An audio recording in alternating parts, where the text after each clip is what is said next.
I'm Rob Licuria, Senior Editor at Gold Derby, and I am so delighted to be joined with four of the absolute best in the field. They've all been shortlisted by the Academy on the Makeup and Hairstyling Award, and I'm super excited to welcome Heike Merker from All Quiet on the Western Front. We've got Camille Friend from Black Panther, Wakanda Forever, Roesler Kerwin from Blonde, and Christien Tinsley from Emancipation. I haven't got this written down, so let me think. Edward Berger, Ryan Coogler, Andrew Dominic, and Antoine Fuqua are the directors that you worked with.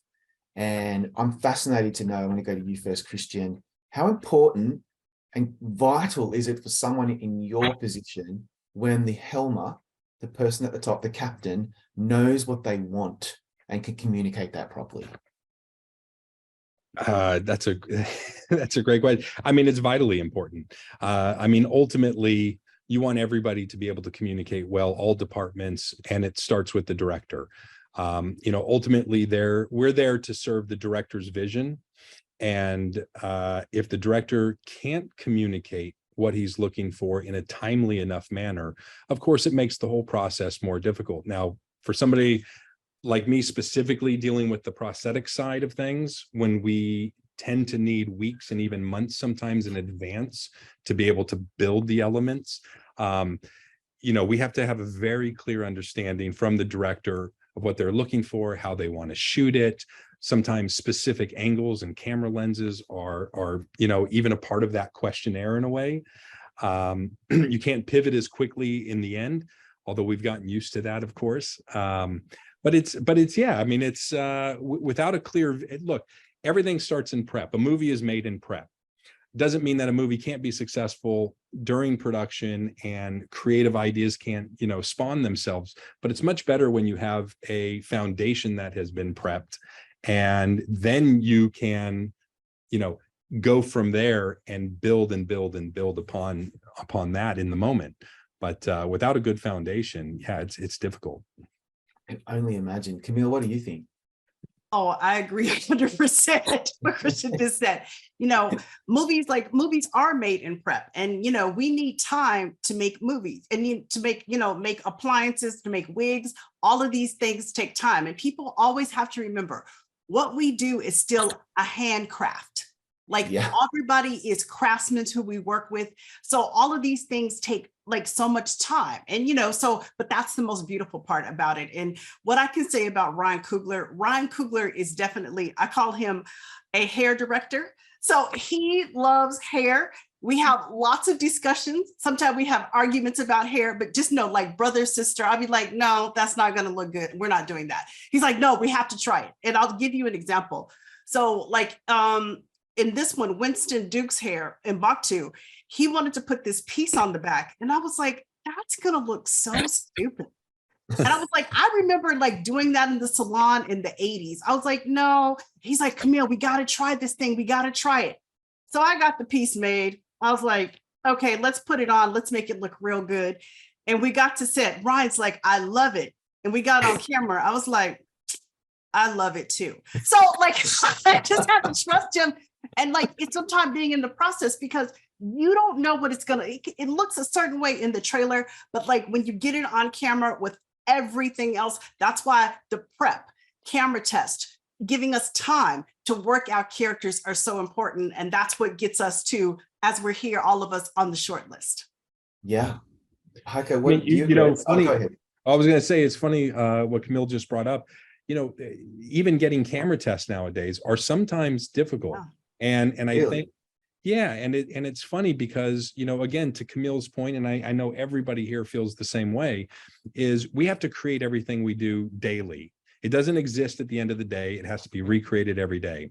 And Camille made a good point as well, is when it steps in front of the camera, the actor takes on that persona, they raise their chest an extra 2 inches, they do everything that they do, all of a sudden it comes to life at that moment. And the things that you might not have thought were a good idea become great ideas. But you won't know that until you put them in front of camera. And when you're doing that on the first day of shooting or in your 20th day of shooting for the first time, you don't have those moments to explore and think about it. And, I'm curious for Blonde, were you guys able to do camera tests, and how did that all work? And And you know, I'm curious of how Andrew. Go for it, Tina. Once we got on we tested in our makeup. We didn't have a trailer at the time. We tested in a makeup room, multiple looks, multiple wigs, multiple ideas that we had. And then the photographer, the cinematographer was also a photographer. So he took images for us, and then we would discuss from there. The next day we'd come back and we'd sort of make improvements. So we had sort of camera test, but as I've said before, this is a tiny movie, a tiny budget, a tiny schedule, and there were some looks we did once, put them on camera, and we never did them again.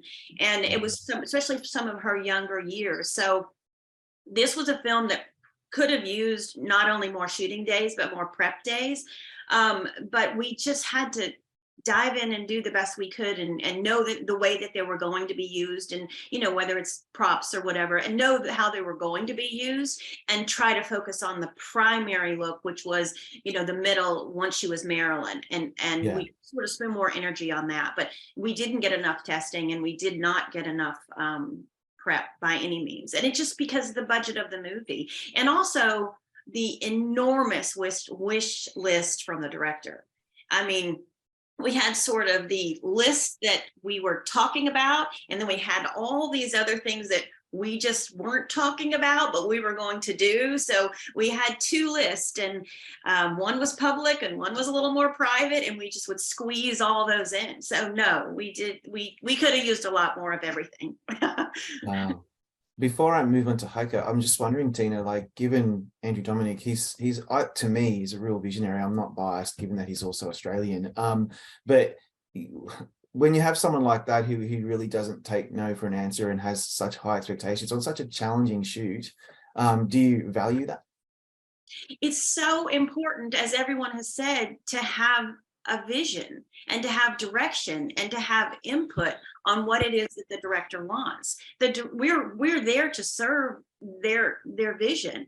And for Andrew, who had been working on trying to do Blonde for 10 years, he had a crystal clear vision, and which is amazing. It is also unwavering. So you have to meet his expectations, and not only his expectations, but also the, you know, enormous fan base that Marilyn Monroe has. And she's just one character. We although this is not a biopic, it's a you know, it's fictional. There are lots of people in her life that were also real people that we were matching. So, you know, her mother, her agent, her, you know, lots of other people that we still had to process and make as close as possible. So vision is everything, and prep and vision are the two best things you can have when you're doing your job. Those are the two, in my opinion, those are the two best things you can get. It's time to prep it, and somebody who has a clear message. Yeah, absolutely. And I imagine, Heike, that Edward Berger, I've spoken with him before. I know what he's like. I mean, on a film like All Quiet on the Western Front, it could all go so horribly wrong. You're on the battlefield, as you've said. Talk me through how important it was for you to have Edward at the helm, telling you what he really wanted to see. So with Edward, it's like, I mean, all of you guys, I mean, I don't need to repeat it, because we are all on the same boat, and we always need more prep. And, you know, I think sometimes they think like, oh yeah, why don't we change it to like this kind of color, or the wig, or why can't we have a shorter one or a longer one? Like, oh yeah, it's in our box. We just put it out and put it on. So it's like, you know, it's not this imagination that, oh, you have to make it. You know, it's a handcraft. It takes weeks to make. So yeah. So that's why I don't want to repeat that. We are all in the same. Luckily here with on All Quiet on the Western Front, it's not that we had enough prep, but we had a director who was so approachable and so absolutely kind and lovely to work with. And there was never a moment where, even when you say like, oh my God, he's so stressed and I can't ask him, you could always ask him for everything. So this was a very nice team collaboration with the costume designer, the DOP, Edward, the director. Honestly, a dream to work. even Yeah. in that battlefield. So yeah, so this was kind of cool. I think without that, it wouldn't have been, you know, the movie. Like No. also like it gave me freedom, and Edward basically gave me or showed me straight from the beginning, Heike, I like your handwriting, go for it, you know. And having somebody on your back with like giving you that feeling and giving you that quality, like of course you can create things then because somebody trusts you, you know. So, and I think this was the most important thing. And basically I think that this came out of the movie is because of Edward. Yeah. So wow. You know, I know you all agree that the work itself is the reward. You've all you know, obviously all four of these films are incredible, but to get the shortlist as well, I suppose, is a nice little, just a nice pat on the back from the industry, and hopefully that will all result in the nominations for you all. My other question is, I guess we've talked about prep, we've talked about clear vision, but what are actually the most common challenges or even disasters or things that keep you up at night for the makeup and hair department day to day? Like, I would think continuity, time, resources, some of the actors who could be difficult. But I'm curious, Camille, what you think about, what's the thing that you dread the most in your line of work? Well, FedEx, if the FedEx is going to deliver. That's something that we're always looking for packages. Where's the FedEx? Is it coming? What's happening? You know, the courier, is the courier here yet? You know, all of those things always are something. But like, especially on Black Panther, Wakanda Forever, it was all about the water. Like, a lot of people don't understand, like, we actually shot in tanks. Those weren't shot, you know, wet for dry.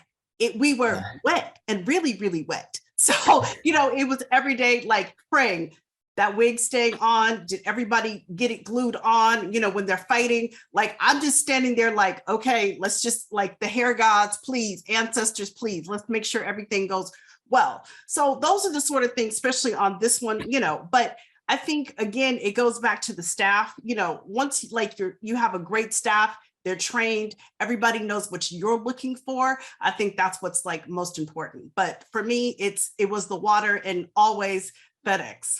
Wow. I'm fascinated because I just think, like, when we hear about the disasters or the things that are really tough, it kind of humanizes you all, and also just makes us realize how difficult this job can be, as wonderful as it is as well. Christien, what do you think? What's the thing that keeps you up at night? Nothing keeps me up at night. That's great. Lucky for you. I very much have learned, it's taken 15 years to very much learn how to understand that I can do the best that I can. I can offer everything I can as long as I'm doing my job and asking the questions. That's all I can do. So I don't lose sleep over it. However, there are things that make my job difficult and that are increasingly frustrating sometimes. I would say probably the biggest thing for me goes back to kind of what we talked about, which is the prep. In order to do your job well and to the best of your ability, you need the tools. And it's not just the makeup brush or, you know, the curling iron or whatever it might be. You need the actors' availability. You need the communication with the directors and the producers and the actors, because it's not a single decision made by one person. We'd like to think it is, but it's not. You need to make sure that budgets are available, and at least that they've been spoken about, so you understand your parameters that you have to work in, so you can then offer suggestions to create the work and obtain what they're looking for, and to have that honest conversation. So communication is key on that. So I would say the things that can lead to a frustrating environment is when you lack the ability to do any one of those things or have access to any one of those things. And unfortunately, it's very common. So we learn to work around it best we can. We put I'm sure everybody has their own sort of set of tools in place to maneuver around those situations and to make things work. But the best work that you're going to get is when you have those elements available to you to do your job.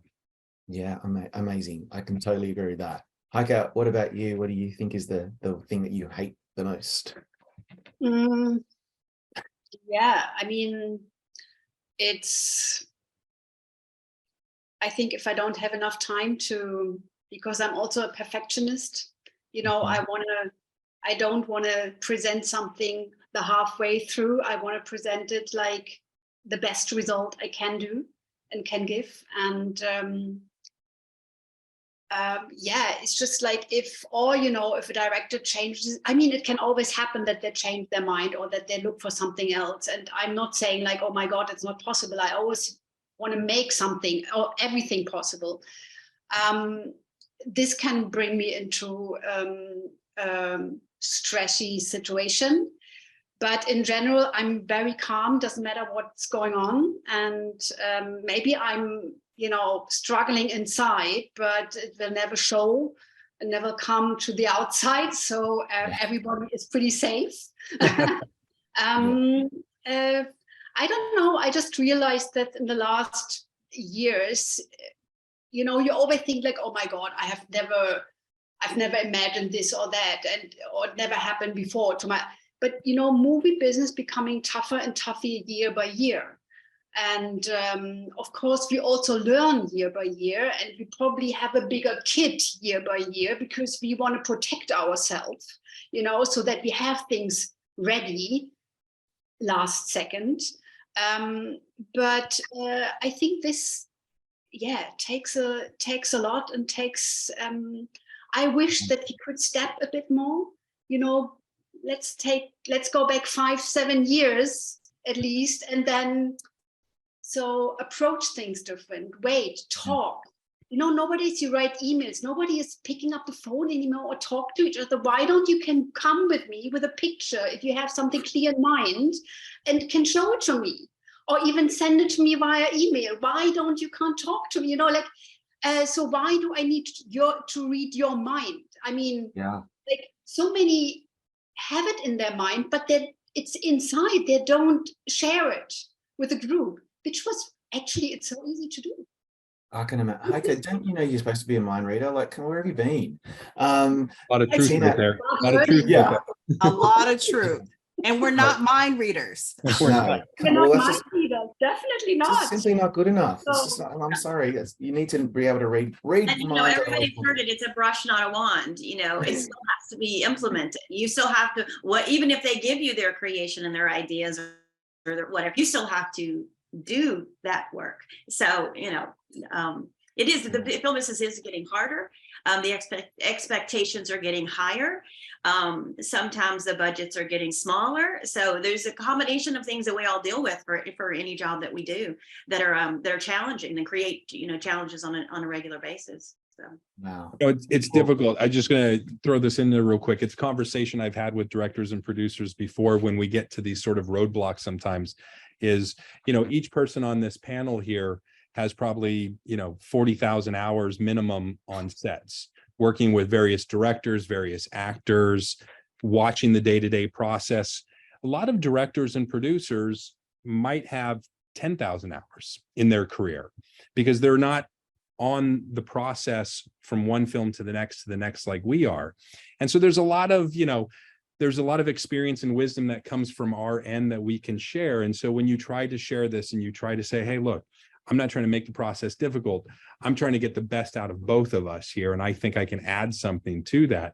And sometimes I've had to have that conversation where it's like, look, you've hired me because I have experience. So let's start the conversation there and move forward. And, like you said, it can, every year it seems to get more and more frustrating. I'm not quite sure if that's my intolerance every year to year getting smaller. Could be. Or it's like sometimes convincing somebody that if we do this in prep, I promise you, it will save you time on the day. That's one of those conversations that we have all the time. If we prep it now, and that's even if you hadn't planned on that in prep, you will be grateful, you will benefit, you will see the results on the day. And that's a conversation you just have to sometimes explain to people, whether it's, prosthetic, testing, haircuts, whatever it is.